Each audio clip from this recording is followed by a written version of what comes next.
Good evening, all. Pardon me. Lincoln University administrators, alumni, friends, and family. Thank you for joining us this evening.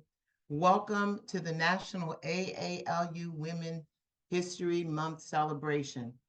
Tonight, we will bring you 5 dynamic Lincoln women alumni who are leaders in their respective professions and careers, who will be our panelists for this evening's discussion entitled Women in Leadership. Before we introduce the panelists, I have the esteemed privilege to introduce to some and present to others Ms. Thera Martin. Thera has been a journalism giant for over 4 decades in the city of Philadelphia, and still she continues to deliver news you can use, and literally the word, on WURD, Word, and WWDB to a national social media, television, and radio audience. Thera, thank you for being in this space with us tonight. Take it away.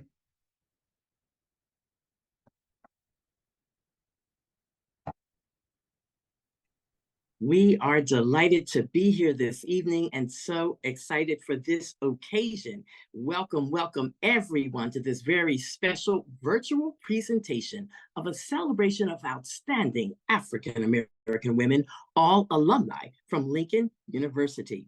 Now, as we observe Women's History Month, it does my heart well to join you as the moderator for this evening's program, all designed and conceived by an amazing committee of people who breathe life into tonight's event. I am Thera Martin, and again, welcome everybody. Glad to be with you. Now, this Women in Leadership panel is bringing together, as we've already noted from Sandra, a distinguished group of accomplished and influential Lincoln University women who have made significant contributions to their respective fields. A little later in our program this evening, we'll hear from our esteemed mayor of the city of Philadelphia, Sherelle Parker, who did an amazing job today of presenting her first budget address to Philadelphia City Council. But as for now, it gives me great pleasure and honor to introduce to some and to present to others the distinguished president of Lincoln University. She is Lincoln University's 14th president. Brenda A. Allen, Dr. Brenda A. Allen, has been aggressively implementing a strategic plan designed to ensure Lincoln's place among great liberal arts institutions. The plan builds upon the university's strong legacy of using the liberal arts as the vehicle for producing world leaders who are globally engaged and committed to social justice. Her bio goes on and tells so many great things about her. But for now, let me just say we welcome remarks from the president of Lincoln University, Dr. Brenda. Good evening. I'm sorry, I'm multitasking and listening at the same time. Good afternoon, everyone. Thank you for inviting me to be a part of this. It's exciting, especially when I see my own classmates being honored as you know, phenomenal women. So as you know, women were late getting to Lincoln relative to its founding, but women have done a lot with and for Lincoln since that time. And so it's exciting that we take this time during Women's History Month to really recognize the phenomenal women who have come through this university and who are doing things in their profession, in their community, and their families that is really continuing the legacy that's so strong here. So I know you all didn't come to hear me talk. I just wanted to say welcome to everyone. Congratulations to the women being honored and whose stories we are going to listen to. And I just look forward to the conversation. Thank you. Good evening. Thank you so much. Good evening to all the distinguished alumni, all Lincoln friends and family. Today marks a significant occasion as we gather to celebrate Women's History Month with an esteemed, forward-looking panel of Lincoln women who demonstrate leadership at its finest. And so as we ready our hearts and minds to experience all that we are about to in this space, I'm going to ask those of you who hear me know that I like to speak in threes. So I just want you to remember 3 quick things. First, to look back. We all know that Lincoln is steeped in legacy. And so as the first degree granting HBCU, we embrace at Lincoln, we are always embracing the past and the indelible contributions that Lincoln leaders have made throughout history, often in the face of adversity and systemic barriers to achieve greatness. Secondly, is to look forward. I am really excited that this panel looks forward and it leans on our alumni, I should say, our alumni of today who are shattering glass ceilings in their respective fields to inspire us all and the future leaders of tomorrow. These alumni are paving the way for progress in every facet of society with resilience and grace. So we are so happy to have the opportunity to lift up their stories as they are the fabric of our enduring yet now evolving Lincoln legacy. And finally, the third thing is to look around. That's right, look left, look right, look under your Zoom screens. Just look around as you listen to our outstanding panelists tonight and hear their leadership stories. Reflect on where you are needed as a leader. I want you to think about where can you contribute your talents? Where can you contribute your time? Is it at work or your business? Is it your family? Is it your sorority or fraternity? How can you help Lincoln? Maybe it's through the Alumni Association. I know we definitely need your leadership skills in the Alumni Association. And so with that, I just will, I never like to leave without asking you to please join the Alumni Association. If you are not a member, we need you. We are so thrilled to work tirelessly to build a community of alumni to strengthen each other. So that we can strengthen and support Lincoln.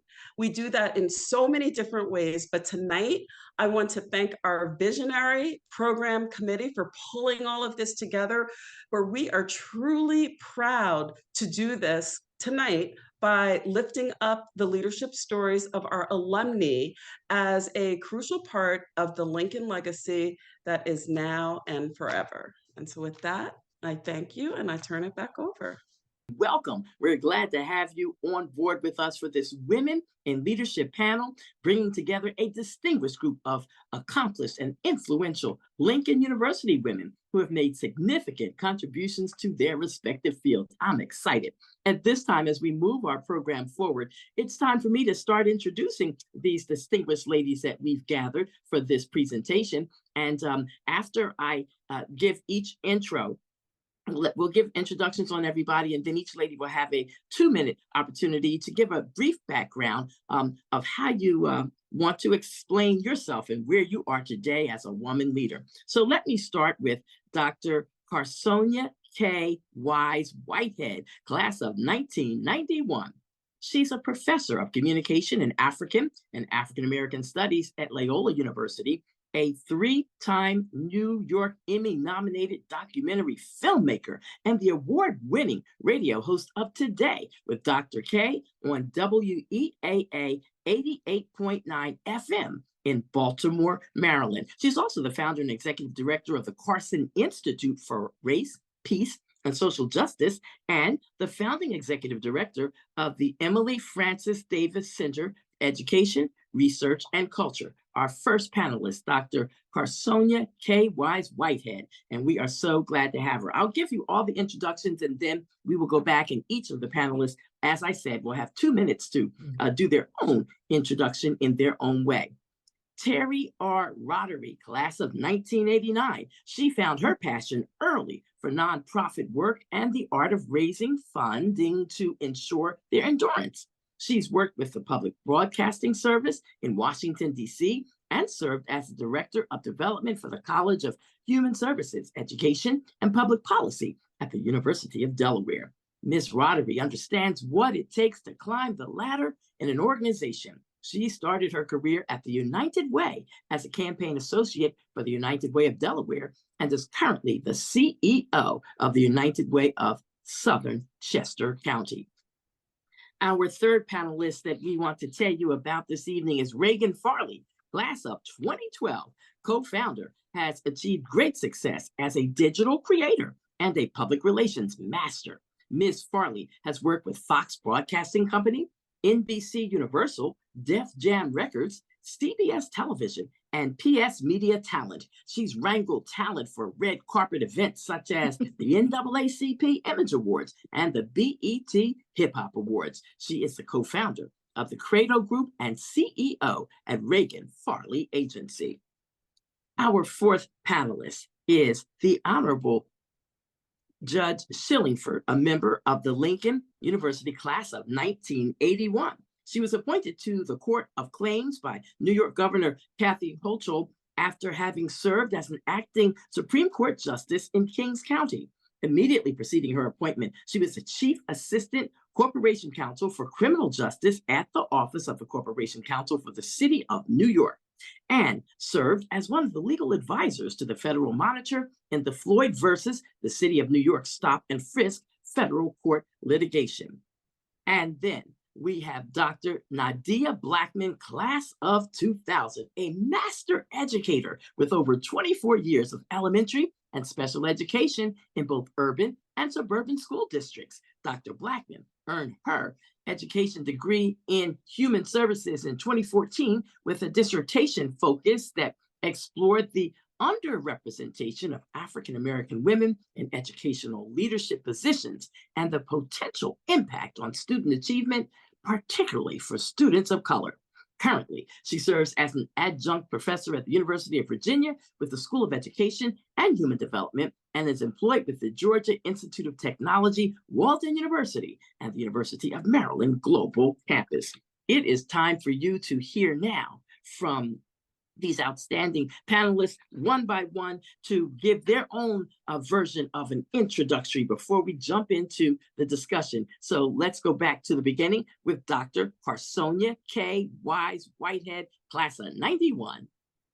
Thank you so much. I'm just delighted to be here. I definitely send out a warm greeting to all of my sorors who are in attendance and to all of the Lincoln alumni. It has been an honor and a privilege to think about my journey from Lincoln to here. My dad told me when I got to Lincoln University and looked around, he said, take off your shoes because you're standing on holy ground. And holy ground in the sense that this is where you will find yourself. This is where you will discover who you are. This is where you will figure out your passions, figure out your purpose, think about how to use your time, your talent, and your treasure to make the world better no matter where you go. And I always think about that when I look back at my journey. And it has been a long and winding road, but Lincoln is where I grew up. Lincoln is where I found myself. Lincoln is where my line sisters gave me the name Shining Star from my big sister, this idea that you want to think about what does the spotlight look like. Angela Davis said, you have to act as if it was radically possible to change the world and you have to do it every day. I like to believe that in the work that I do every single day, all I'm looking to do is trying to radically transform the world and rescue it from the racist, sexist, and classist demons that drag us all down and seek to put Black women into a box. So if my work can speak to that, if my vision can help transform that, if every microphone I have and every platform I get can do that type of transformative work, then that to me means my living will never be in vain. And that to me means living out Lincoln's promise every day in my life. Being the first means something. And so every space I go into, I know I stand on the shoulders of Lincoln University because the first means we got here, we understand it, we shape it, we look at it, and we do something to make it better. Powerful, powerful opening statements from Dr. Carsonia K. Wise Whitehead. And we will now hear from Terry R. Roderick, class of 1989. Good evening. Thank you so much. Thank you, Vera. I admire your enthusiasm and I am so humbled to be here today. Today, I'm grateful to be called a lioness. And most importantly, I'm honored and humbled to be sitting amongst this group of wonderful Black women who have achieved so many things in their lives. I'm honored to be here today as we discuss the vital topic of women in leadership, in particular, Black women in leadership, because this conversation is not just timely, but it's overdue. Black women have been at the forefront of change and innovation and progress in every facet of society. And yet often our contributions and leadership have often been underlooked or undervalued and overlooked. And when we talk about Black women in leadership, we're speaking of resilience personified. And when we look at this lovely panel of women that are gathered here today, we see that resilience. We have risen to positions of leadership with grace and determination and unmatched strength and style. And we've shattered glass ceilings, we've challenged stereotypes, we've refined what it means to lead with integrity and with authenticity. When I think about Lincoln University, I think about the place that I became a young adult. When I first stepped on that college campus, I was indeed a girl. I was making mistakes. I was going in a wrong path in my life. And I'm so grateful that Lincoln University gave me a chance to get myself together in a safe environment and to step out into the world with a skill set that I could use for the rest of my life. I'm a person who believes that every room that I walk in should be better because I was there. And I learned that at Lincoln University. In my first week at Lincoln, I recall going into the chapel for a convocation and the chaplain telling everyone to look to their right and look to their left. And the chaplain said that by the end of the year, 2 of you are not going to be here. And he was correct. And so as I'm here today, I just want to thank God because I am a person of faith that I am here today and that each of us are here today. And I'm looking forward to hearing the stories of the people who are in this room.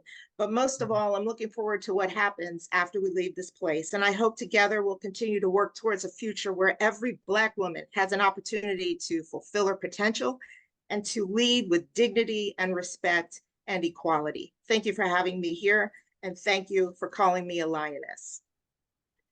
Terry Vattery, we thank you for your opening remarks. We appreciate you so very much. And we're moving forward to Reagan Farley, class of 2012. Good evening. Good evening, everyone. I hope you all can hear me okay. I'm super excited to be here. I think I echo everyone else's sentiments to just say Lincoln shaped me into who I am. I met my lifelong friends there. I also remember our chaplain at the time, just basically saying, look to your left, look to your right. You don't know who's, going to be here. I made lifelong relationships there. Resilience was something extremely important to me, and it really springboarded my career. The Mass Communication Center of Excellence really springboarded my career in order to be successful. So super excited to be here and can't wait to hear from some amazing peers. We appreciate your remarks, and we are now going to go forward and hear from member of the class of 1981, the Honorable Ruth Shillingford. Good evening. Good evening. Good evening, everyone. Yes. As indicated, I am from the class of 1981. I was, however, part of that 5-year plan, not the 4-year plan.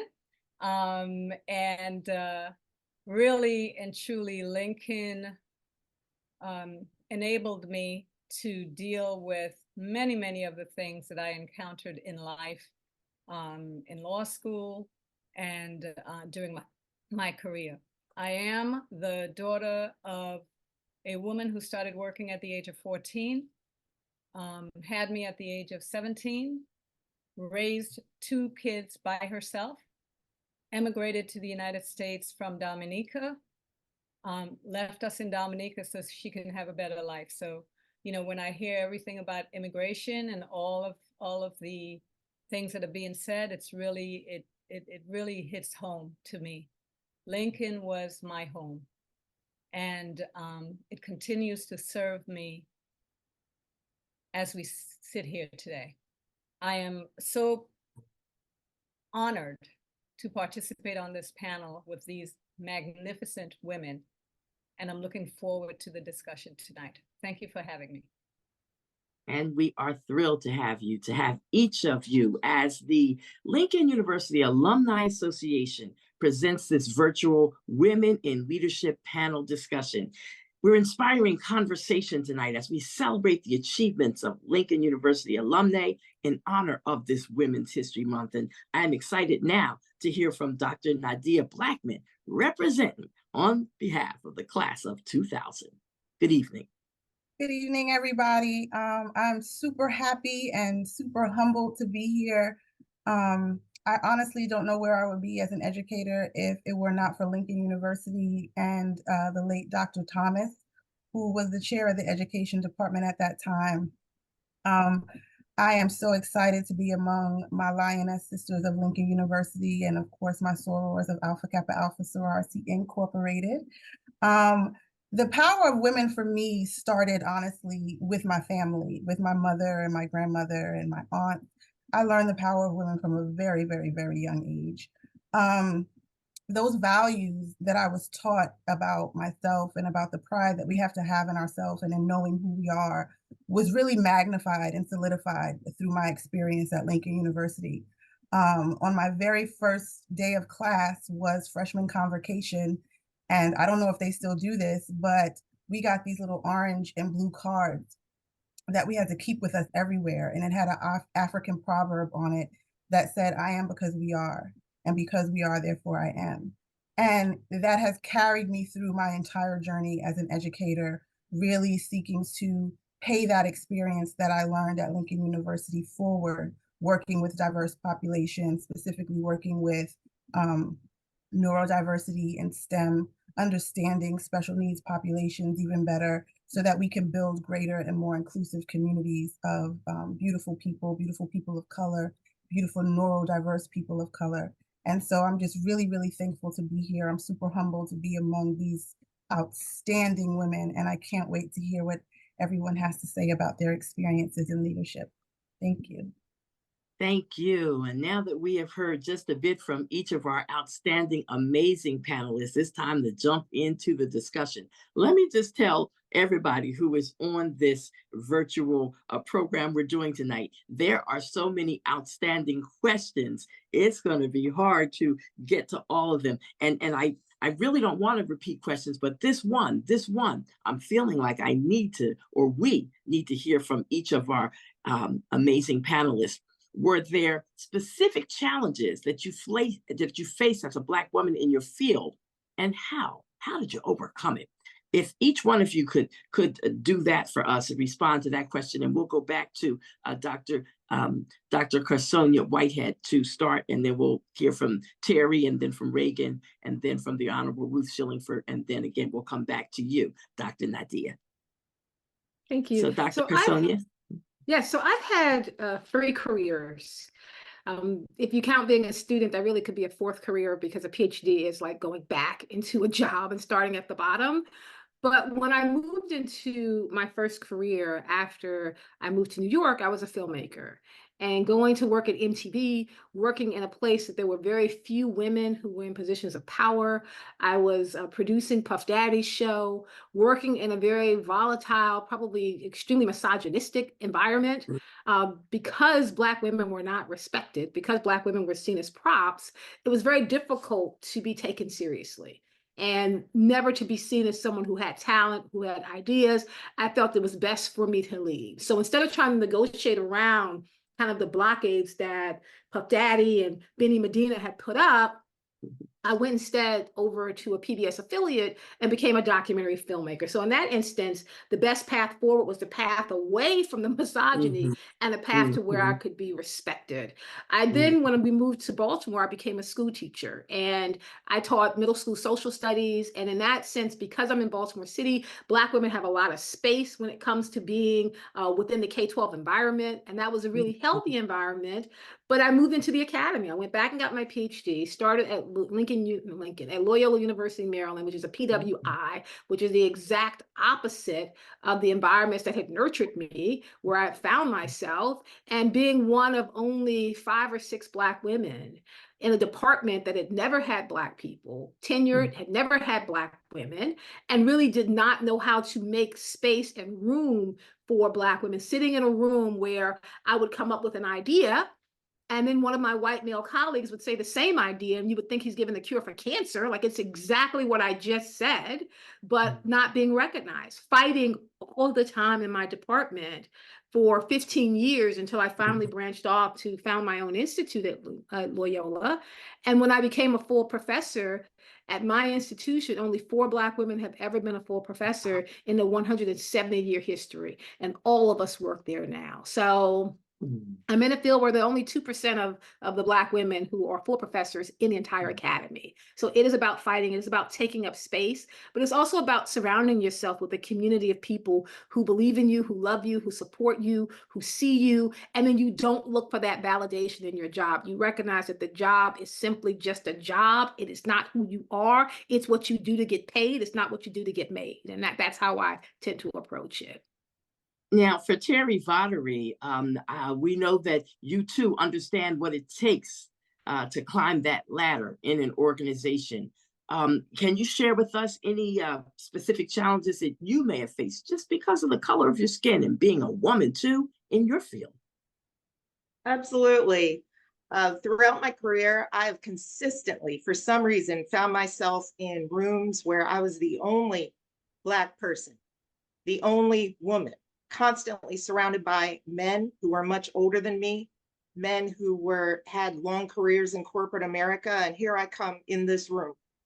And as far as specific challenges go, I would say that having to overcome knowing that you're in a room where you're invisible to people until you show up and do what you know how to do. Having to overcome assumptions that you're a stereotype, that you're an angry Black woman, that you've got a bunch of children, that you're not as qualified or not as educated, that you're some kind of an affirmative action choice for the job. And the only way to overcome that kind of a thing is to be excellent and to be consistent and to deliver. And to this day, those are the 3 things that are my mantra that I have to do. And that's a clear answer to that question. In addition, I had to learn that nobody cares about my feelings, that I had to get my own crew, my own people in my own personal life who do care about me. And when I show up for the job, they care about what I have to deliver. And in addition, I have to remember my mission for my life. And that is to make every room that I walk into better because I was there. And if I keep my heart and my mind set on those things, that's how I overcome it.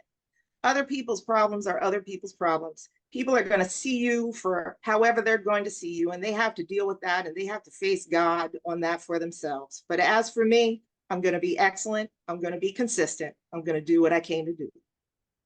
And that's what's up. We've got a bunch of questions to get to, but I chose to take this first one and hear from each of our panelists a thought or two on something, some roadblock, some challenge perhaps that you faced as a Black woman in your field, and how. How did you overcome it? So now I'm going to pose that question to Reagan Farley. You got a quick one to share with us? Yes, ma'am. So I'll say this too, going the non-traditional route after Lincoln, and Lincoln gave me phenomenal opportunities. What I will say specifically is I knew that I wanted to do 3 things while at Lincoln. I knew that I wanted to live in LA, live in New York, work in entertainment, public relations, and then also run my own company. Those things I was able to do those things, but of course with running your own company, you hear so many things. You hear that you are not experienced, you hear that you're not qualified, you hear that you are too young. So not just being a woman in the space, but before I turned 30, it was, does your company have enough experience? And I have been able to work with organizations, like you mentioned earlier, such as things like the NAACP, Harvard University, so on and so forth. So then for folks to then say, do you have enough experience? Are you too young? The resume, and I don't mean this in any sort of way, but the resume speaks for itself. The results are there. And just for folks to still question it, no matter if you have done the work, if you are qualified, I think that's kind of what I had experienced early on and even now. So what I will say to folks who, if they do receive setbacks, is stop at nothing to achieve your dreams. Stay consistent, stay the course, and do great work. And you never know who will champion your name in certain rooms.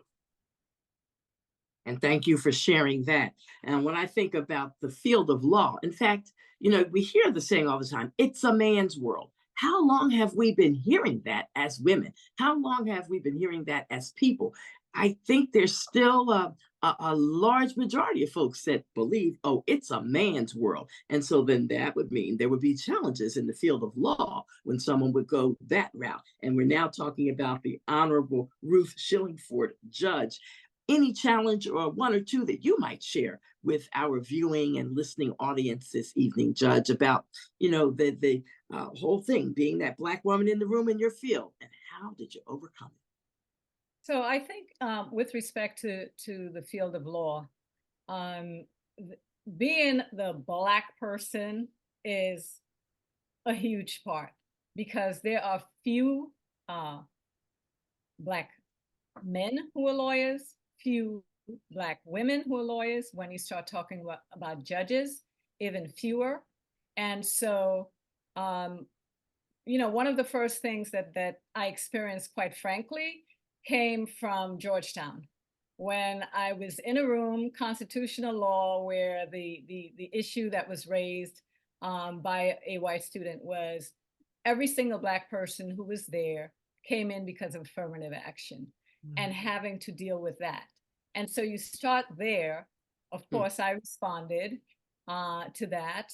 And you start there, and then as you move into the field, you know, when I became the first person of color at the Appellate Division, First Department, to hold any sort of supervisory position in its 100-year history, what I was told was that the only reason I got it was because I was Black.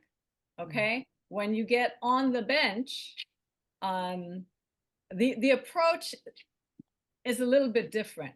So someone will come up to you, someone who's appearing before you, an attorney who's appearing before you, may come up and say, oh, and where do you come from? And they're trying to get your background, right? And so it got to the point where I simply said, I would just tell them my background really quickly. And then I would say, so now you can go back and tell your colleagues. And so, you know, I think just on a day to day, you're not smacked with it every day, but you understand that you will be one of the few in the room on the bench, or you walk into a courtroom and the treatment that you get may be subtle, but it'll be different. And other times you walk in and you're respected and everyone knows who the judge is and they keep it moving. So those are the things that I've experienced. Wow. And then we will now hear from Dr. Nadia Blackman. Same question that we've asked the rest of the panelists. And then after this, we're going to go to all these individual great questions that have been put together. But any challenges that you face, you know, getting into the field of education? Absolutely. Many of the challenges that I think have been mirrored by these phenomenal women. I started as an elementary school teacher and I moved into special education. And once I left Lincoln, I went to the George Washington University in Washington, D.C., which is a PWI. And immediately, my experience as an HBCU undergrad was diminished. How did I get to GW? I wasn't prepared well enough because I had gone to an HBCU. So that was the initial experience. And then as I became an educator and I gained experience and I started intentionally working with families of color to better understand that special education process, to better understand the impact and outcomes of having a child with special needs. That discrimination, if you will, came in the form of questioning. They wouldn't outrightly say they didn't think I was smart, but the level of questions that I received about how I arrived at a certain diagnosis or how I knew what I knew was always questioned. And primarily education is a female-dominated world. So the difference for me is that it wasn't white men necessarily, it was white women questioning me and asking me where I went to school and how I talk so well and how did I learn to talk so well and where was I from, and all of these kinds of questions, when what we're really here to talk about is this young child here that may have a specific learning disability or may have autism. And I had to get through all that rubble, if you will, just to get to that. And so that has been my main experience. And being here in Atlanta, Georgia, in the South, unfortunately, it has not gotten better. Here, it is definitely overt and obvious that the feeling for people of color, specifically women of color in education, is not valued. But for me, that's okay, because whether you value me or not, I'm here and I'm happy to be here. And I have a calling from God, really, to work with this population of students that have special needs so that they can be a part of inclusive communities when they graduate. Yes. Now, I'm going to ask Reagan Farley this question. What inspired or motivated you to pursue your chosen career path? Yeah, so I was a member of student government at Lincoln. I served as the vice president of external affairs. I got the amazing opportunity to work with Ashley Gabb. Ashley Gabb was the public relations director at the time. She's also a soror of mine. But long story short, I'm sitting in her office one day, and literally she goes, "Hey, do you want to go to California?" And anyone in their right mind would love to go to California. I'm from Baltimore. Remember, I mentioned 3 things. I mentioned that I wanted to live in New York, I wanted to live in LA, and I wanted to work in entertainment. I knew those 3 things early on. So as I'm sitting in Ashley's office, she's literally like, "Call your mother. I just got you an internship with Kevin Frazier. I got a chance to work with Kevin Frazier from Entertainment Tonight," and literally the rest was history. So while I'm planning homecoming for Lincoln, I'm also working with Kevin Frazier. Is coming off as erratic. I'm working at Entertainment Tonight. I'm working at his publicist's public relations firm, and literally I'm doing all of these things, and I knew that that's what I wanted to do for the rest of my life. So Lincoln is kind of where I got that start in those programs. So being student government, working with Ashley Gabb, in public relations, like that's literally how I got my start, and like that's how That's what's up. Amazing. What a testimony that is. Talk about being around the right people at the right time. I'm going to go now to the right people at the right time, literally. Yeah. Exciting. Dr. Nadia Blackman. Now, can you reflect on a mentor or a role model who significantly impacted your professional development? Absolutely. Like I said, it started with my family for sure. My godmother, Zanola Harper Green, is an attorney. And from a very little girl, I just looked up to her all the time. Just this beautiful brown-skinned woman that was an attorney. And you would never know it. You know, she was from Philly, West Philly, and, you know, grew up in poverty. And she just defied all the odds and became an attorney. Professionally, building relationships and beginning to leverage those tools of those relationships, I began to, like Reagan said, kind of be in the right place at the right time with certain people. And because I always stayed true to putting children first and education first, regardless of what anybody ever thought of me, that was always what shined through. And so elder educators gravitated to me and wanted to kind of scoop me up and take me under their wing. And that's exactly what they did. And one of my longest mentors, Dr. Janice Hay, is a retired elementary school teacher, still in Upper Marlboro, Maryland. And she was the one who pretty much taught me the game, if you will, taught me how to be an educator, how to be a leader, how to communicate professionally, how to leave work at work when you go home, because we know as educators, that's a very difficult thing, especially when you're passionate about the students that you work with at any age level. If you're working with students living at or under the poverty level, you go home and you're eating dinner and you're often thinking about if the students that you taught all day are eating dinner. And so my mentors and the women in my life kind of taught me how to deal with those challenges personally and professionally. And I carry that with me till this day. I am new to higher education. And my first thing is just trying to build relationships with people, trying to getting to know the culture of higher education, which is very different from K-12 education. Leveraging those relationships so that I can learn even more. One of the things that is true for me and that I want to encourage young women is not only just stay true to yourself, but forever be a student of your craft. Though I am 24 years as an educator, I am forever a student. I am forever trying to learn. I am forever seeking to learn. I am forever a researcher and trying to find new and innovative ways to work with young people, especially in a post-COVID era. And my mentors are still with me 24 years later, and it still kind of guides me and shapes me even today. I love it. To our audience that we're so delighted is with us on this virtual presentation this evening.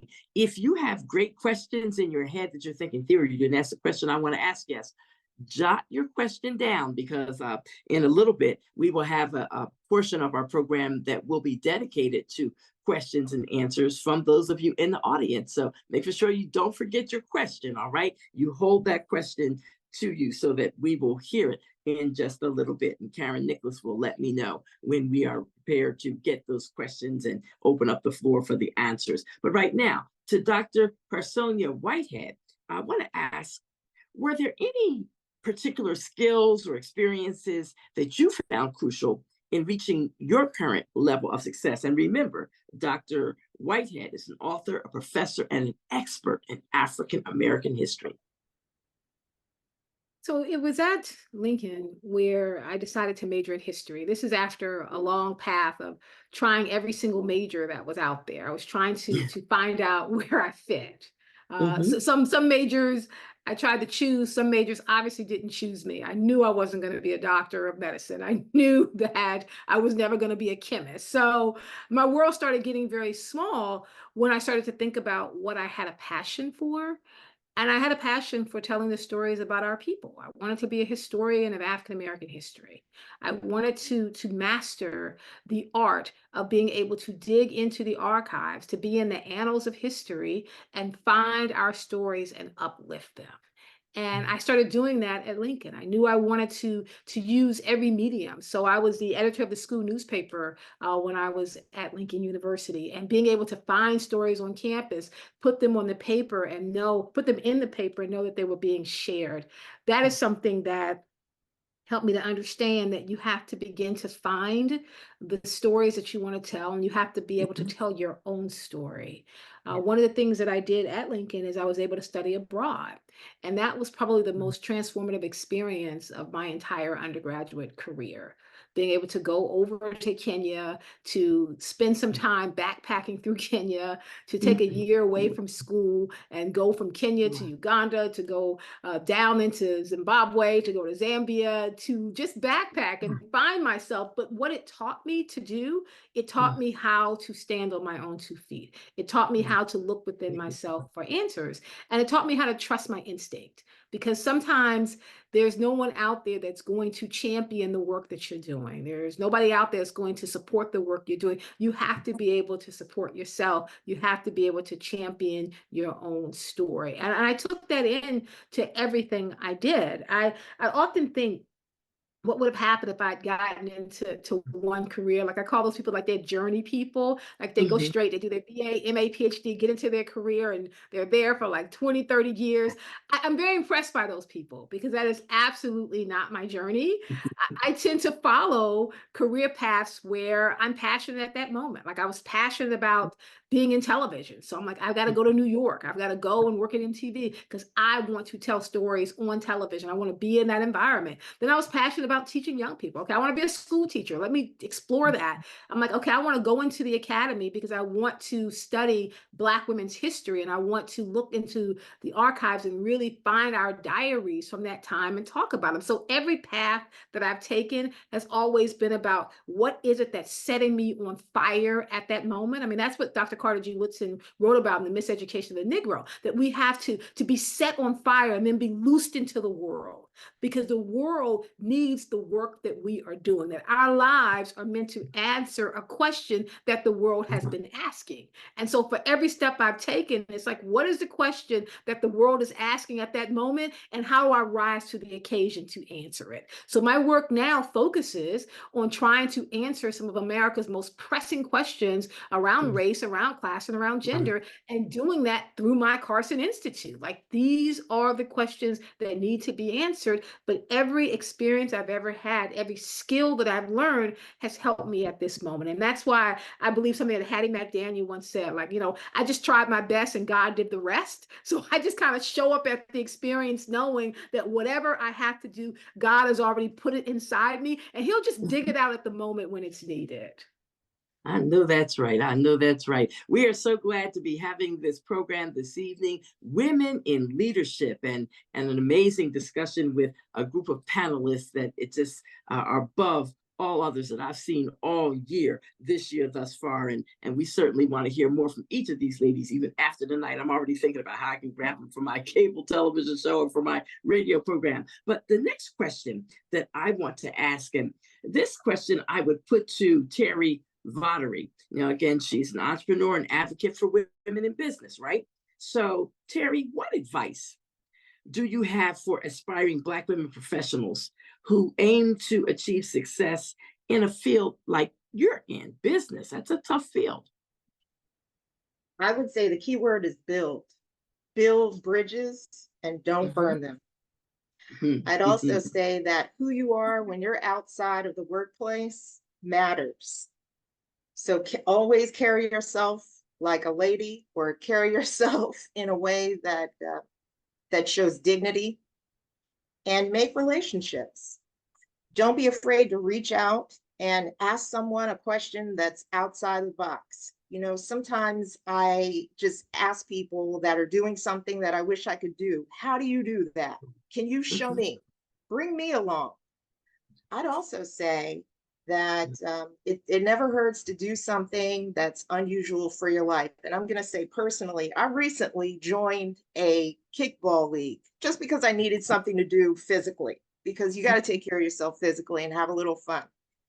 In that league of adult women, I have met so many professionals who now we just get together on a Saturday afternoon and have a coffee and network and learn about each other's lives. These are the things that build our networks. It helps us to just reach out those tentacles and create the relationships that help us to grow.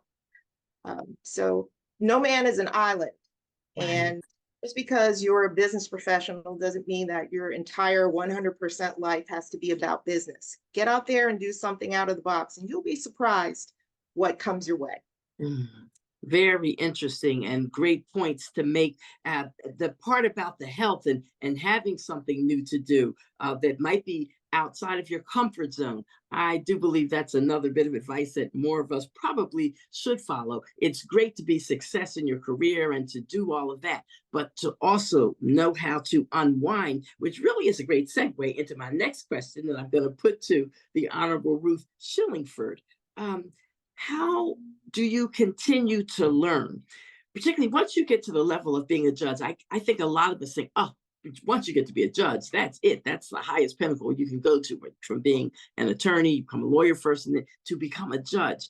Like, can a judge still have new things to learn? So how do you do that? How do you continue to learn and grow professionally? And do you have any recommendations for ongoing education or skill development for your arena of education? So I think the basic premise of being a judge is that you realize that there is always something to learn. With every single case that you have, it's different. There's always something different. There's always that moment where you realize, oh, I haven't encountered that before. Obviously, we're required to do continuing legal education courses. But you read the law journals and the like, and you learn a lot from other people in the fields. And that doesn't mean that you're learning from other judges. You do, but you also learn from other people in the field, and you learn from everyone else. And one of the things I always say to people is that you never know where your information or your mentors might come from. Right. It may come, the information, the people who are going to help you the most, who are going to help you learn, it may be that person who's cleaning your office, who happens to see you there at night, or happens to catch you at a moment when you're not feeling your best, right? And so to me, the learning process is sort of a life process, and recognizing that you can learn from many, many different areas. Amen. And I know that's right. That is right. We appreciate you, Judge, for bringing that into our conversation this evening as we continue to go forward. Then I'm thinking about proud or fulfilling moments. And I can't put the same question to everybody, but I guess I will go to Terry, go back to Terry Vattery for a moment. Can you share with us a proud or fulfilling moment in your career that just stands out, something you'll never forget? I'll never forget the 2 weeks that I spent working overtime, 12, 14-hour days, trying to procure a grant, writing, trying to get budgets together, collaborating with people, pulling folks together to try to get a proper narrative, and feeling absolutely defeated at the end of the 2 weeks. And a Monday morning, walking in my office to find out we'd actually gotten a $2 million grant to help developmentally disabled adults to find a home and to find training for jobs and a better way of life. I will never forget that day. It was at the beginning of those 2 weeks that I was considering quitting what I was doing and just starting all over again. And it's so true that sometimes it's just darkest before the dawn. And I would say to anybody, just keep putting yourself out there, keep doing what you know how to do, keep pushing yourself beyond your limits, because that Monday morning will come when the good news comes. That sounds good to me for sure. And then I'm thinking about also, are there resources or support systems that were particularly beneficial to you in your journey? And I'm going to put that question to Dr. Blackman. Are there resources? Okay, you got it. Okay. The resources came honestly just again from the women in my family. And I have to say, you know, the women and young ladies that I met at Lincoln University, I've built lifelong relationships with them, but specifically, I have to say my line sisters, because we all entered this journey, this professional world together. And so we were all making mistakes together. We were all learning together. And so when one of us made an accomplishment and shared it, it was like all of us made that accomplishment. And we rejoiced in that and continued to encourage one another. And we used each other's experiences as our own, right? Even if we were in different sectors. If you had an experience at work that was discriminatory, you would share that. And then we would all kind of go from that. If you were writing a grant for the first time or opening a business or in law school, we all kind of took those experiences and used them as resources and leverage those tools for ourselves. And we still do that to this day, 25 years later. And so I'd have to say those have been, in addition to my mentors that are my elders, in addition to the dynamic women in my family, I have to say that my greatest resource has definitely been my line sisters. Thank you for that response. And now the next question, I'm going to toss it out here, and I want to see which one of our panelists may want to answer it. It might be more than one of you. In what ways have you been involved in promoting diversity, equity, and inclusion in your workplace or within the industry? One of our panelists want to take a stab at answering that question? I'll take a stab. Okay. When I first came to my job at the United Way of Southern Chester County, I was met with a board that was pretty much entirely white. majority male. And the first thing that I did was I said, we need to diversify this board, and brought on some brothers who were good at what they did, understood the community, and are making a direct impact, not only on the board, but on our community. And I believe that wherever I go, I need to bring people along. Okay. So I'm a DEI trainer.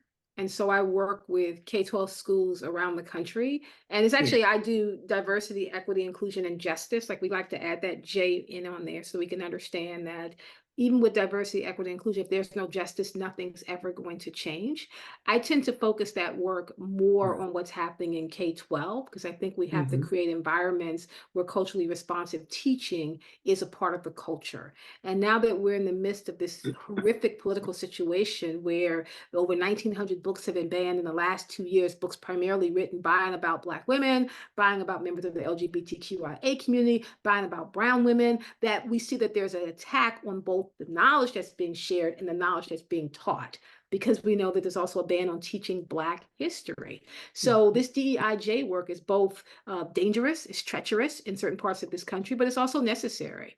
And so being able to go into those places and train teachers and uplift parents and how to make sure that their children are understanding that Black history is American history, LGBTQIA history is a part of America's history, women's history is American history, and then helping people to understand, claim that, and know that no matter where you start, it doesn't have to be where you finish. You can pick up on this information and then you can be charged with sharing it.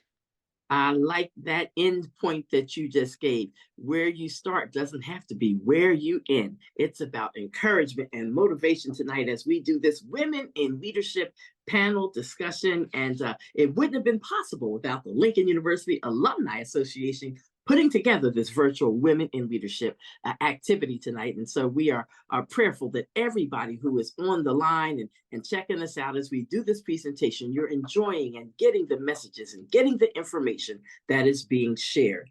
I certainly want to know what changes or improvements would our panelists like to see in the professional landscape for Black women? And I think I'll put that question now to Reagan Farley.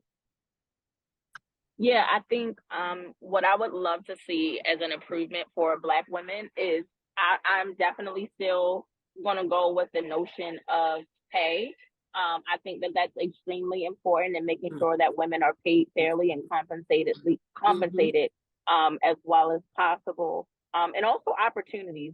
There can be more women in leadership, more women executives, more women CEOs. So definitely just moving the needle and shaping those narratives as it relates to gender equality and different things of that nature, for sure. Okay.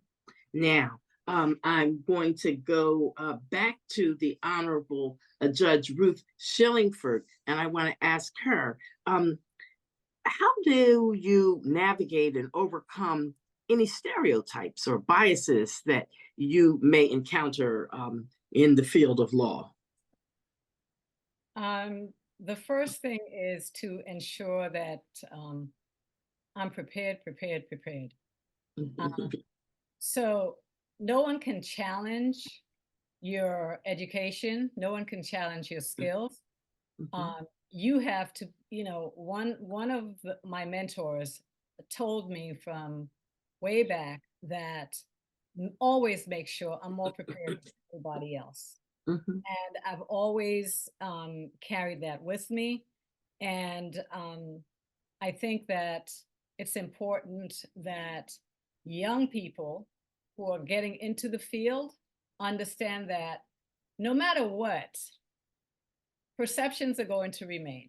So no matter how talented you are, no matter if you have the skills, there are some people who are either going to accept that you have the skills or not. And you can't lose sleep over those who are never going to believe that you deserve to be there anyway.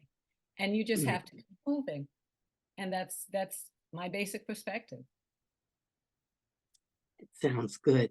And I know that because all of you graduated from Lincoln University, you understand, you get it already, how important HBCUs are. But to have you say it in your own words tonight as we are rolling out this presentation is going to make it even stronger. So there are some HBCU related experiences that I'm going to ask in the form of questions just to hopefully bring home that point to everybody who's checking out our program tonight. HBCUs, that's the way to go for at least a portion of your educational career, if not all. So I will now ask this question to Dr. Carsonia Whitehead. I'll go back to Dr. Carsonia Whitehead. Now, how do you think the cultural and historical context of your HBCU education has shaped your professional identity? Thank you for the question. I actually didn't have a choice of which university I wanted to attend. I mean, my dad was very clear. He said, I'm only paying for HBCUs, so you can decide where you want to go, but if you want to go on our dime, then your choices are pretty limited. So I knew early on that I was looking for an HBCU. I grew up between Washington and South Carolina. I didn't want to go to Howard. I'm like, I know that's an HU, but I wanted to get out of the city. And someone came to my high school and told me about this little university in the middle of Pennsylvania. I'm like, okay, Lincoln, I've never heard of it. She was like, well, you should have. It's the first. And I remember driving up with my parents, and my dad's like, okay, what's happening up here? And we got on the campus. And what I felt that day is that I felt that I had arrived home. I felt a sense of community. I felt a sense of belonging. I knew that an HBCU was where I needed to be. And every experience that I had on campus, from the good, the bad, and the ugly, because let's be real, there's good, there's bad, and there's ugly on every campus. Every single one of them shaped me. And every single one of them reminded me that I'm only as strong as my ancestors who've come before me. Lincoln University had formerly enslaved people that came through there that actually used that as a launch pad. We trained missionaries back during the 1800s when they were looking for places for Black people to find themselves. They sent them to Lincoln to be educated and to head off to Liberia. So knowing that I was walking on the same grounds that, Nnamdi Azikiwe walked on, we can boast that we have presidents of countries that have graduated from our university. Being at that place and knowing that all of that history is both behind me and in front of me, because we're training up the next generation of leaders, has always been an answer to the prayers that I knew that I had. And that's what I loved about Lincoln. Lincoln was home. And Lincoln was community, Lincoln was belonging, and Lincoln was a place where you take off your shoes, you stand in the ground, and you know that this is where you need to be planted, so that when you spring forth, you have something soft for you to stand on because you know where you come from. My, so very special, so very special indeed. For all of the stories that I've heard about the importance of HBCUs and how they're different in a good way for our students who are coming into these institutions, that there are teachers on campus, there are professors on campus who will pull you aside and say, I didn't see you in class for the last 2 weeks. What's going on with you? Who will approach you and get in your face to find out what's going on in your life. That's something that often will not happen when you're going to a mainstream college or university. And so that is special indeed. Talk about, how do you leverage the network of alumni from your HBCU in your professional life? Real interested in hearing that, because I believe that it is often our alumni that keep our HBCUs going for sure. And so we need strong HBCU alumni associations. And I know we've already got one at Lincoln University. So I will put this question to Reagan Farley. Yeah, I think it's so important. It's so amazing that you asked that question. I think that it's so important for alumni associations, because they're the fabric of how, we will navigate life after Lincoln. They're the fabric of how we'll communicate with each other, so on and so forth. And just telling the story of diverse experts who have come from our alma mater, who have, been the success stories and different things like that. So they are extremely important, extremely important, for sure. Okay, now I want to go back to the Honorable Judge Ruth Shillingford. Now, did you form any meaningful mentorships or relationships with professors during your time at Lincoln University that influenced your career choices? So I think anyone from the class of 81 knows the name I'm about to mention, and that is Dr. Alexander Gabin. And this person just really, I was a business major. Part of being a business major, you got an opportunity to do an internship. I did an internship in London, and I got to tell you, the internship didn't work out to be so great, right?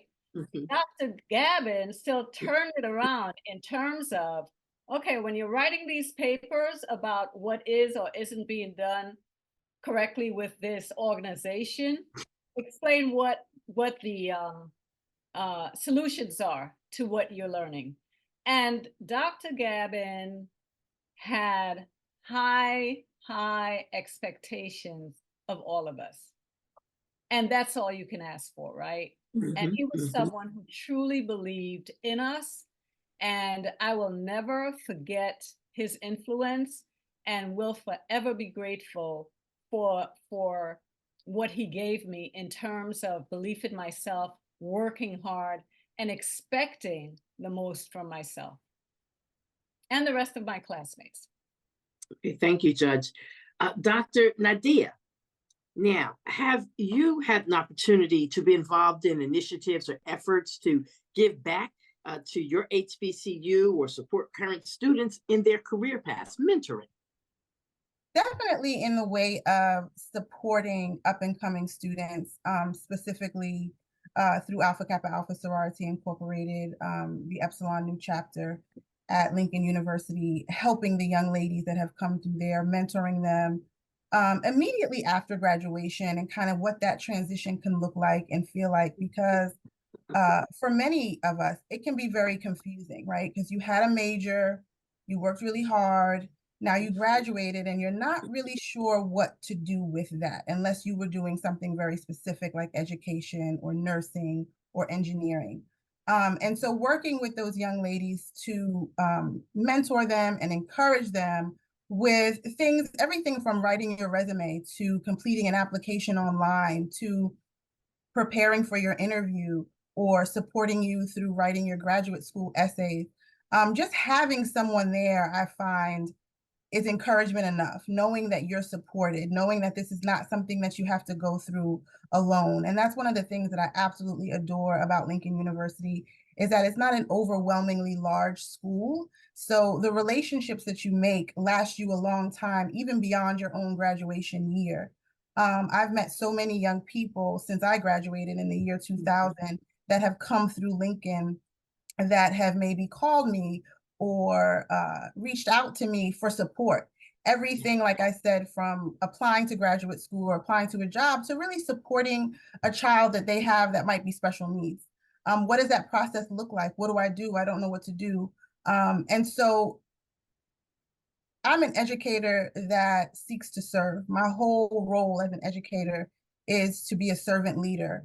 And so if I'm not serving, I'm not really fulfilling the objective of what God has called me to do. And so mentorship is an aspect of service for me. And so it's an obligation that I have to pay it forward, because so many people, I stand on the shoulders and backs of so many phenomenal women that I don't have a choice but to pay that forward and support younger Black women, younger women of color, whether they're in the field of education or not, just navigating this world. And it's very different for me because I graduated at a time where there was no such thing as social media or text messaging or internet. And so I have a frame of reference that's unfamiliar to them, but also quite useful. And so I use that and leverage that information and that knowledge of a pre-internet world, if you will, to support young people as they navigate through that independent professional world as a young adult. We've got Dr. Casonia Whitehead, we've got Terry Voddery, we've got Reagan Farley, and the Honorable Ruth Shillingford, and Dr. Nadia Blackman, all as panelists with us this evening, talking about women in leadership, because that's where they are. They are women in leadership. Any one of you jump in now. And I want you to, if one of you can talk about a time while you were an undergraduate and there were some challenges and you were on the brink of, you know what, I'm ready to pack up my bags and go home. And somebody pulled you back in. Who was that? Share that story. I know at least one of you must have that story.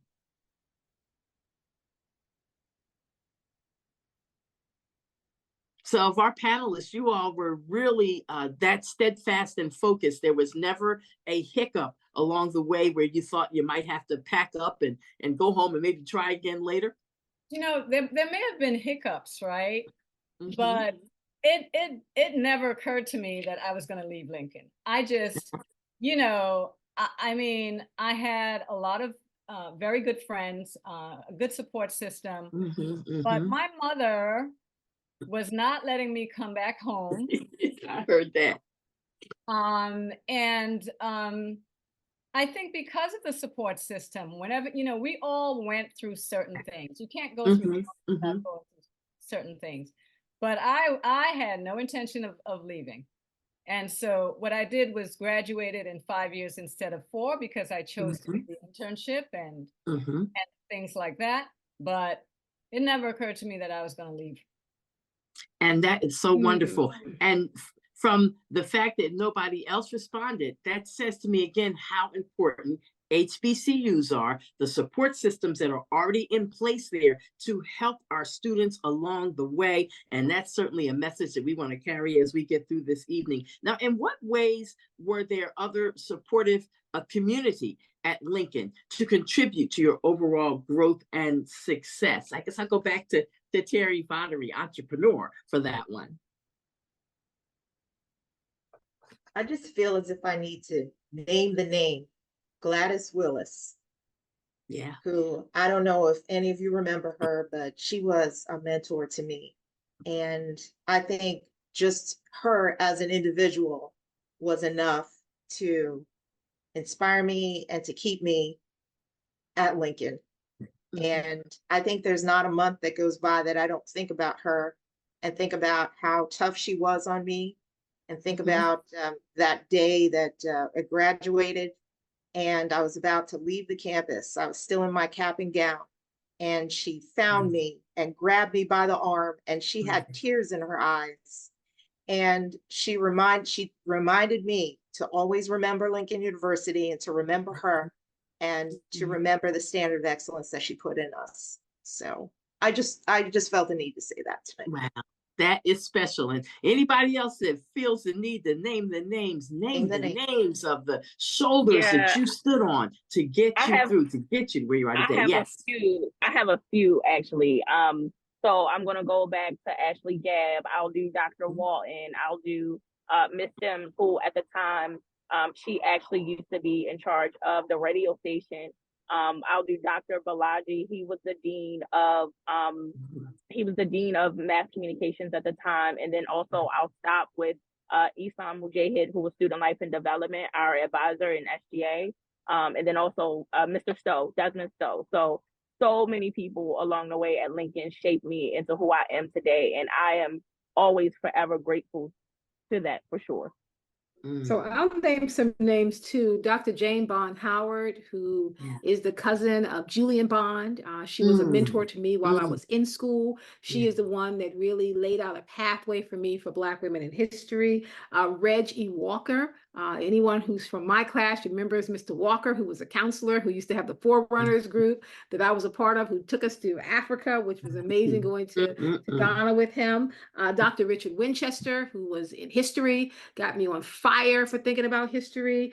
Sora Sharice probably does not remember this, but I remember I was on campus one time and I was having a panic attack and she bought me out an inhaler and she's like, look, you're going to be okay. And that to me was just such a sign. I didn't know her very well, but it was just such a beautiful sign of just love and support from someone who later would become my soror, my big sister. But before that, before even knowing her in that way, that she was just so supportive in that moment. And of course, the members of my sorority, Delta Sigma Theta Sorority Incorporated, I pledged as a junior.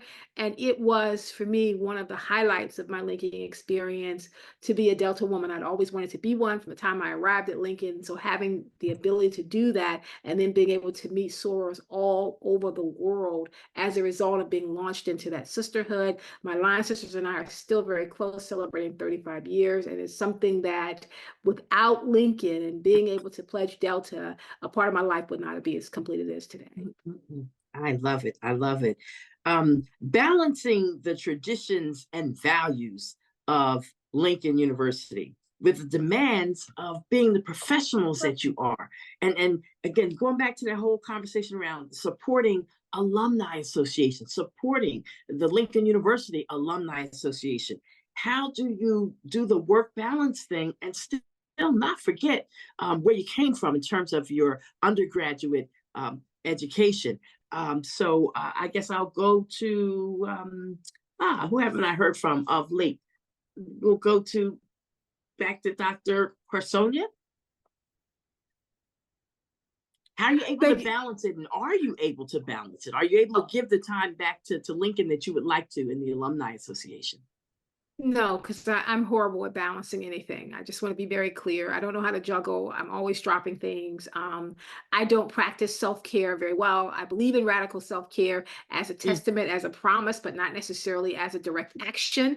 And so that's just kind of where I fall short. And I'll be very honest. I like to be transparent. I appreciate I do that in my radio show. I'm like, you know what? There's so many things I want to do that there's never enough time to do. So what I try to do in terms of how I get back is I try to support young sisters here who are looking for a university, trying to point them towards Lincoln, trying to show up when there are activities that align with my schedule, trying to be more actively involved and really representing Lincoln, and thinking about, as Black women, one of the areas that we do struggle, and all the research shows that our lives are cut short because we are dealing with racism, because we are dealing with classism, and because we don't practice radical self-care, right? Black women, we do it all the time. I'm guilty. And we do it so well that we begin to normalize it. And really, it is not normal. So I think that one of the best things we can do as Lincoln women is practice radical self-care so we can be here for tomorrow. Like, we can keep showing up. Like, it is breaking my heart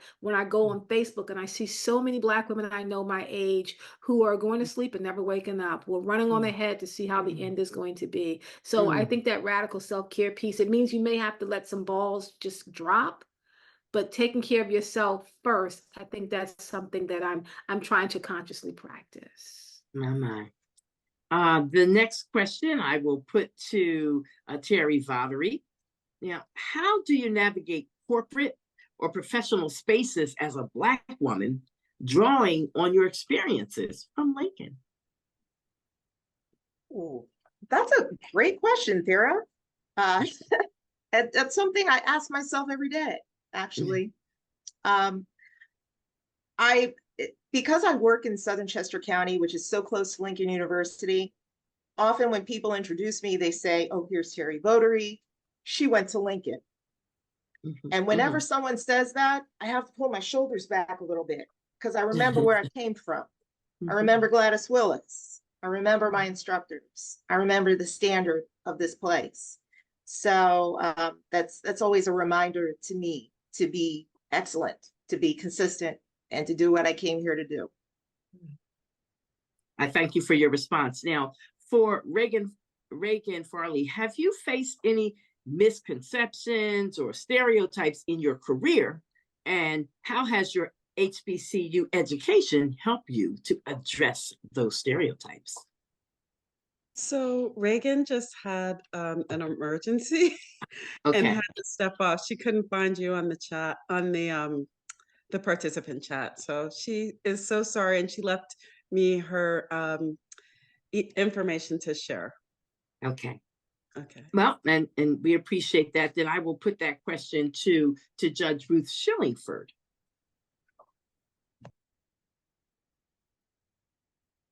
I should repeat the question. Yes, please. How do you balance the traditions and the values of Lincoln University with the demands of your profession?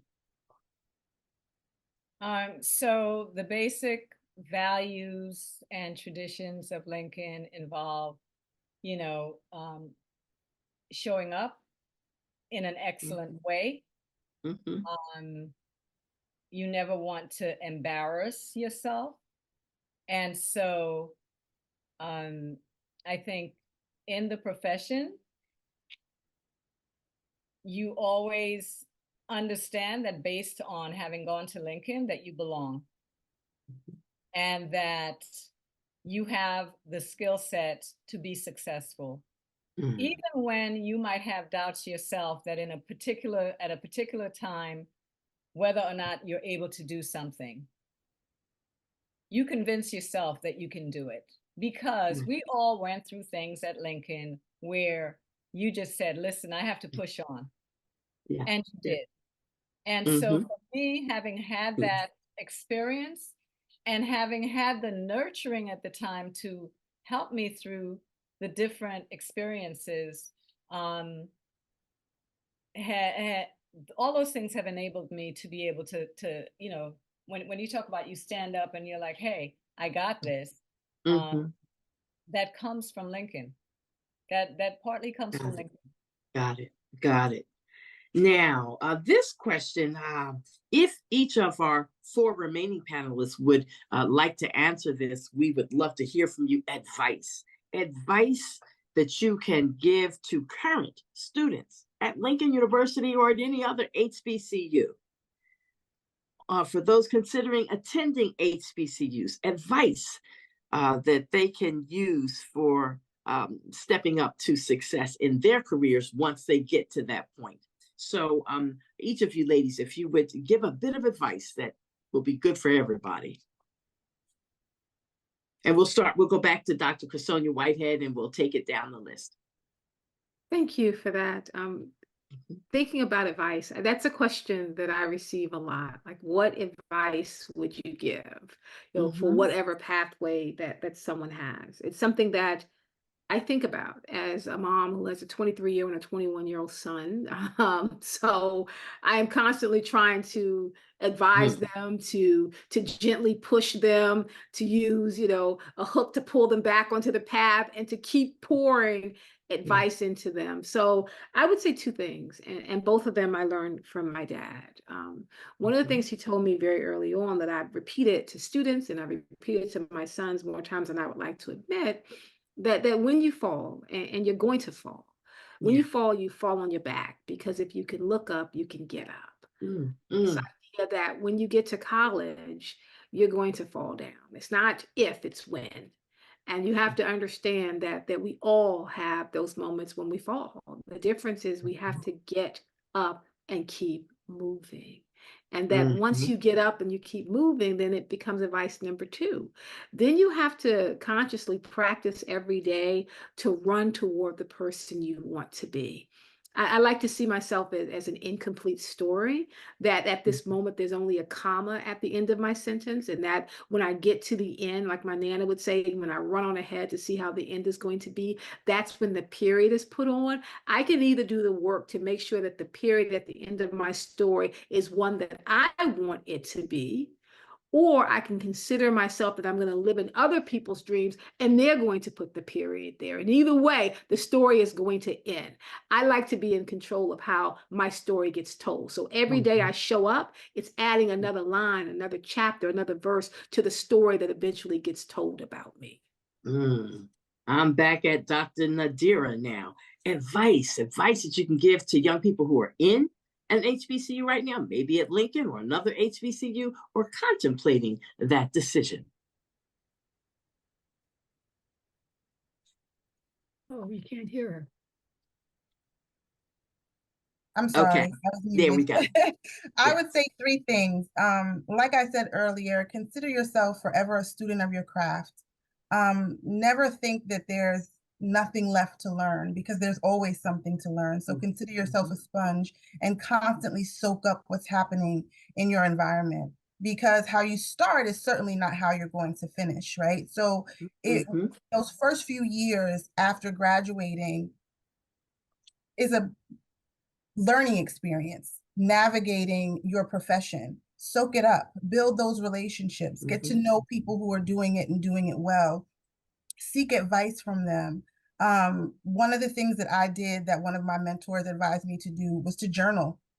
And it almost has served as a resource for me even to today, to look back over 24 years as an educator. I can look back into a journal from 15 years ago or 20 years ago even, and remember where I was and look at where I am now. It's almost like your own individual time capsule. So that's a beautiful thing, is to just journal, just to write down what you're experiencing, what you're soaking up.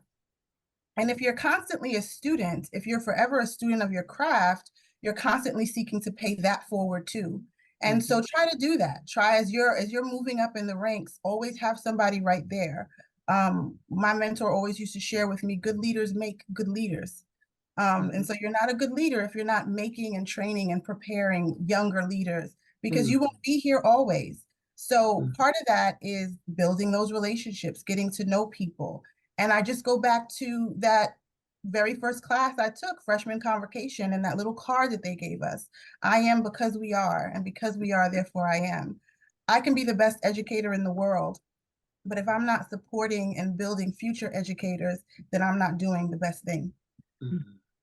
Thank you. So powerful. We are starting to wind down on this portion of our program, and in just a little bit, a few moments, Karen Nicholas will be signaling me. We are going to open up the floor to our audience for some questions that they will text. And we're also going to reintroduce Miss Sandra Harmon so that she can also share with us what we will be doing next. But let me just get in advice that Terry Vattery would give to a young person wanting to be in an HBCU or already there.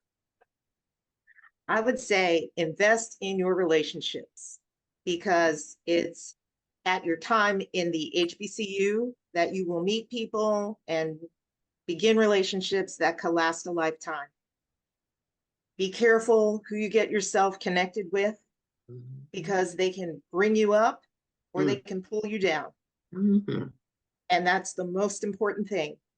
It brings quality, it can bring quality to your life, or it can make your life a hot mess. So invest in good relationships.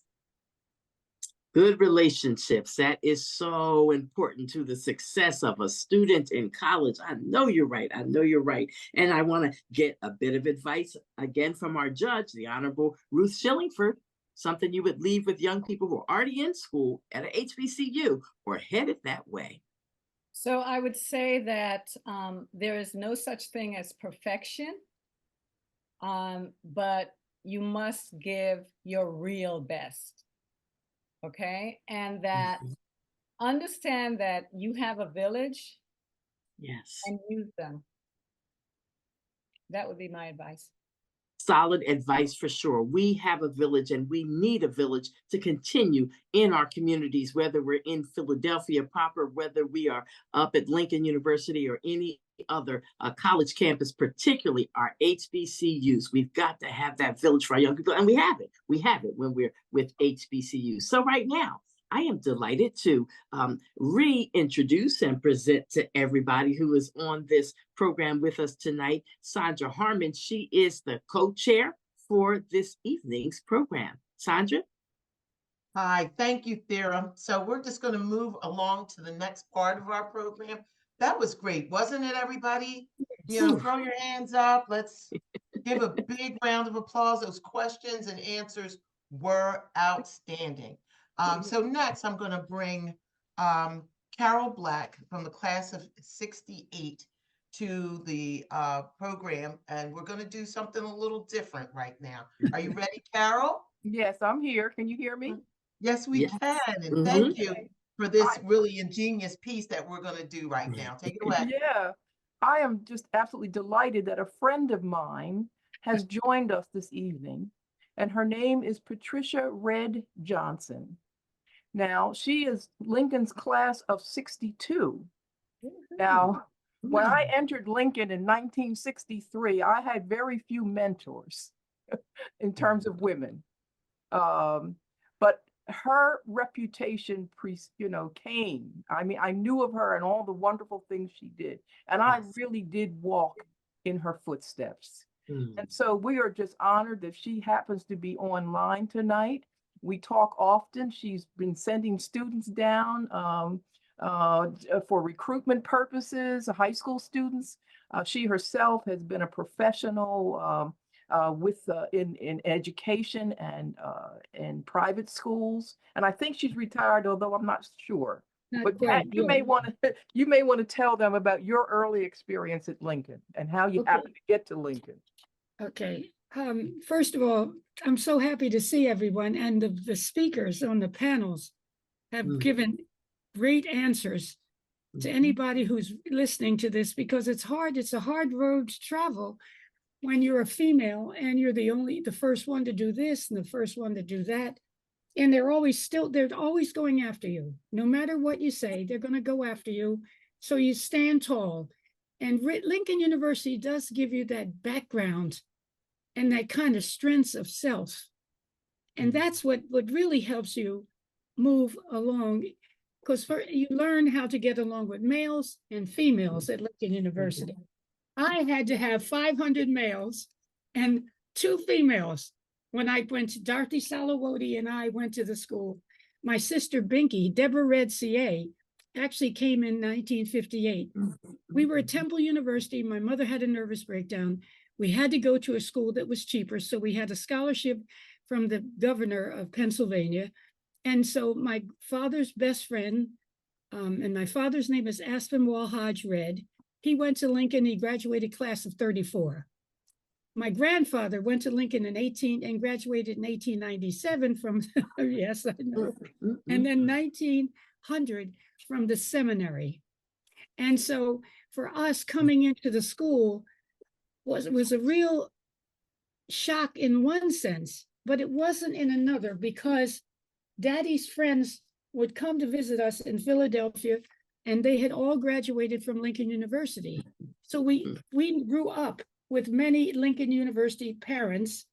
And so we learned how to live together. We went to the Howard Lincoln games. We learned how to cope with all of that.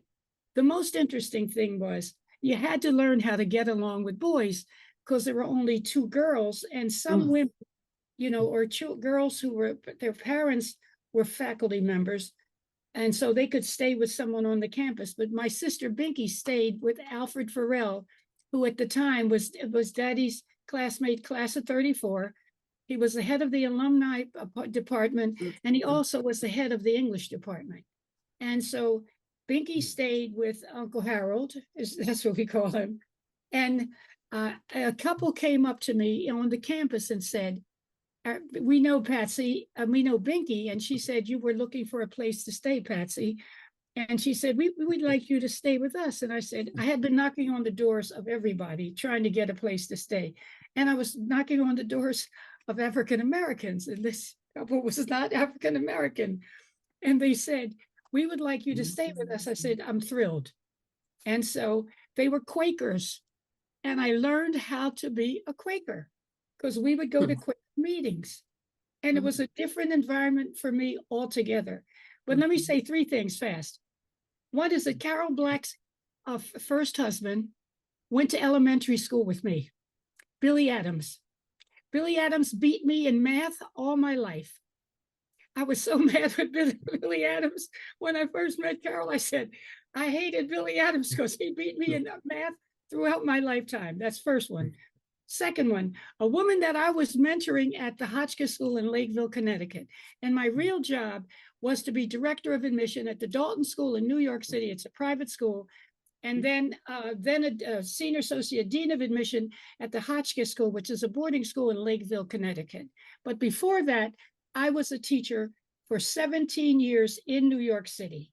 But I did teach at Upper Darby High School in the summertime for 10 little boys who could not read. And that was when I did my student teaching. And the other thing was I worked at Cherry Hill High School for 1 year. And so I had more experience as a teacher when I came on board. But my mother was my teacher. My mother was smart. And she taught us how to read and write and do math. I mean, Mom was just good at what she did. Daddy was the support system, but he taught us how to be strong women. There were 5 girls, and Daddy taught us, but he didn't say, I want you to be strong women. He'd say, pull your shoulders back and things like that. But we had a victory garden growing up. We had all kinds we worked at the post office. Daddy had an employment agency when he's a postal employee. And people would ask him, Mr. Red, do you have somebody to help clean up? Wow. And Daddy would finally he said, after time, he says, you know what, I'm going to have an employment agency. And we worked with Daddy in an employment agency, which he ran from his post office, ran to get the ladies, take them out to Springfield, pick them up, bring them back. Daddy always had a job for us, let me tell you. So he taught us how to work hard. That was the thing that we learned a lot. But I knew Lincoln University before I came because we went to so many events that were Lincoln University events in Philadelphia. So to know all our friends' parents, fathers went to Lincoln University too. So we really had a cadre of parents whom we knew well when we came here. So when we came to the school, we were pretty comfortable with them. But you didn't have things like washaways, where they would take 2 buckets of water at Houston Hall. Is it still there, Houston Hall? And they would, and the water would come all over you. Now, the first thing you learned was to laugh at yourself. You could not get angry, but because boys were silly, and they still are. And I have a son, and please, there's something different with men. But anyway, we had a lovely kind of connection in learning how to live on the campus with boys.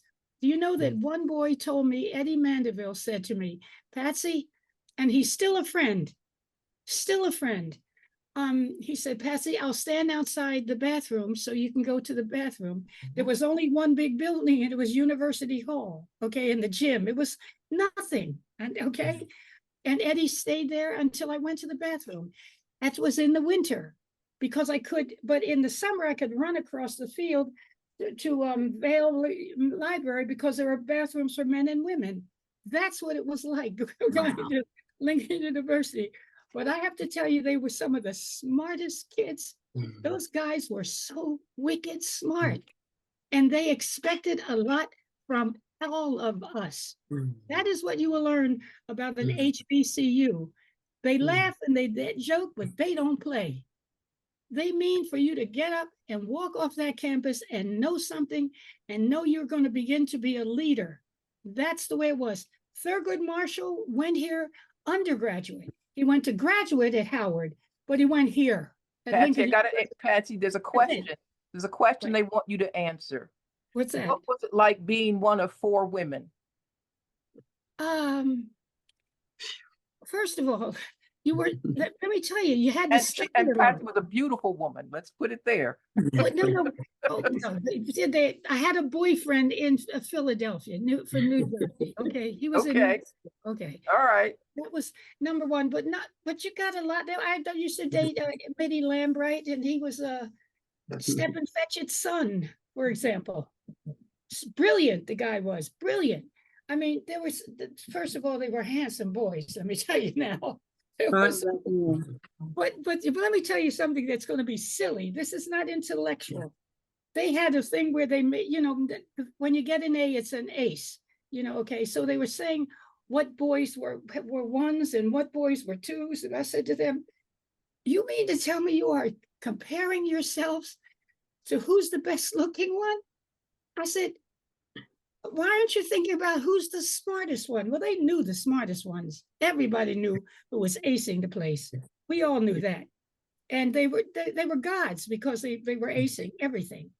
And so, but so finally I said to them, they said, "Well, who would you pick?" I said, "Well, you're going to laugh." I said, "But I like Norman Poe."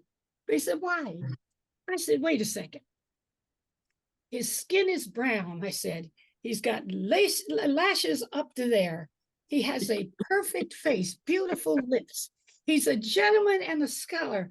I said, "He has this Southern accent. He knocks me out." So he said, "How about Frank?" I said, "Frank does not interest me at all.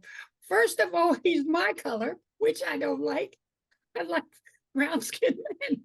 I said, "In the second place, he's ignorant, because he thinks looks are everything." And remember, in those days, people thought if you had straight hair and if you were gorgeous. I said, "Frank is not gorgeous." I said, "And he's not nice. Don't you want somebody who's also kind and gracious?" I mean, it's not just about looks, it's about behaviors. You're gonna marry him? He always thinks he's so cute. He's not that cute. Patsy, And I he want said to me, that's let, it. let me just break in a bit because I know we've got a schedule here. We Okay. thank you so much. I Yeah, think we you're need to welcome. bring you back again Okay. when we can spend more time with you. Okay, thank you so much. I know I should have said something intellectual, You're but fine. You're but I fine. do help people, help kids grow up and be teachers. I'll tell you that much. I do that. Wonderful. Thank you. Pleasure to be here. Thank you. And a pleasure to hear from Miss Patsy Johnson, some stories that she has shared, and again, giving another flavor, another side of the Lincoln University experience. And what a treat to have her on with us tonight with our other wonderful panelists who are also a part of this program. Thank you so much. I appreciate that. Yes, thank you. I am Carol. Oh, yes, I'm here. Mm-hmm. I think we're going back to Sandra. Okay. We've got to unmute Sandra. Thank you for that reminder of being muted. Mm-hmm. I just want to say thank you so much. And I want to say thank you on behalf of the program committee to Ms. Thera Martin for bringing her extraordinary talent to Lincoln, to our program here tonight. It wouldn't have been quite the same without you.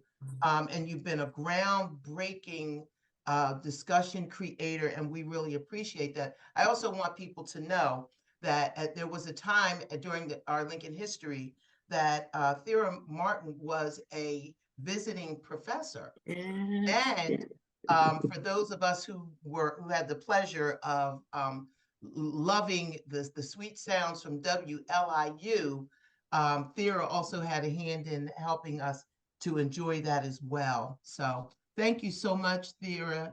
I look forward to having you back. I also look forward to being on Word and WWDB in the future. And we'll definitely connect you with some of these folks here tonight that you would be willing, wanting and willing to have on your program. Yes. I want to say thank you to President Dr. Brenda Allen for your words and your support to this program, for the great work that you do in running our Lincoln University, our home, our hallowed ground, and for all the work that you do to keep our students safe, to welcome us back to every opportunity, and to continue to move us forward to liberate, learn, and lead. I have a special thanks to our panelists, Dr. Casonia Whitehead, Reagan Farley, Dr. Nadira Blackman, Terry Rotary, and Pat Red Johnson, who was able to come in with us at the last minute to give us some really encouraging words about what it was like to be a Lincoln Lioness before people knew that we were Lincoln Lioness, and that there was a whole herd of us coming to save Lincoln in the future. So thank you again. I would like to sincerely thank my program committee co-chairs for this year's Women History Month celebration. Ms. Karen Nicholas, class of 79, can we spotlight her? And for Mrs. Carol Black, class of 68. This production was truly a labor of love for this committee to shine our light on our own. Thank you both for your hard work, your talent, and your vision. You should be extremely proud tonight for what has been created and the high mark that has been set. I want to say a special thanks to Parker, or Anthony Parker, class of 2019, for his AP Creatives and the outstanding technical support that he lent to this program. All of these beautiful backgrounds he created and helped us all get downloaded so that we all look, sharp and tech and unified as one. So we really thank you for that. I also think it's really important that anybody who knows me knows that I am really big on student engagement. So I want to shout out our current SGA president, Hashan Carey Jr. He's been our link where we just send him the information. He sends that information out to the rest of the student body and we get action. So we're really grateful. Also for Drake Smith and the Freedom 14. We saw you, Drake, on the first take with Stephen A. And you made us proud. You did us good. You did us right. And we're really, really proud about that. And not to forget our men's CIAA conference champions. Who are going to be traveling to Erie, PA to match up with Gannon University tomorrow evening at 5 p.m. We pray for their traveling mercy and for them to bring home another victory. Go Lions. So before we close this out, I just wanted to give the mic to Sharice again, one more time. That would be Sharice Carney Nunez, our AALU National President. I think you said it so well. I just want to thank everyone for your time, for your thoughts. I definitely I want to lift up what Dr. Whitehead said, which was what sets us on fire, because I definitely think we are all thinking about that. So I am just looking forward to the future. But I really just want to thank all of you. Thank everyone who came to this space and spent this time this evening. And Sandra, thank you. Thank you. You're a phenomenal leader of the programs to support our alumni association. I thank you too for your support. And I want to thank all of our guests tonight. I know that we had some folks here that aren't Lincoln alum, but want to be in our company and love being in the midst. And that speaks volumes about who we are and how we represent in the world and in our professions and in the community. So special shout out to our visitors tonight as well. And with that, we say good night. We thank you and we look forward to next year.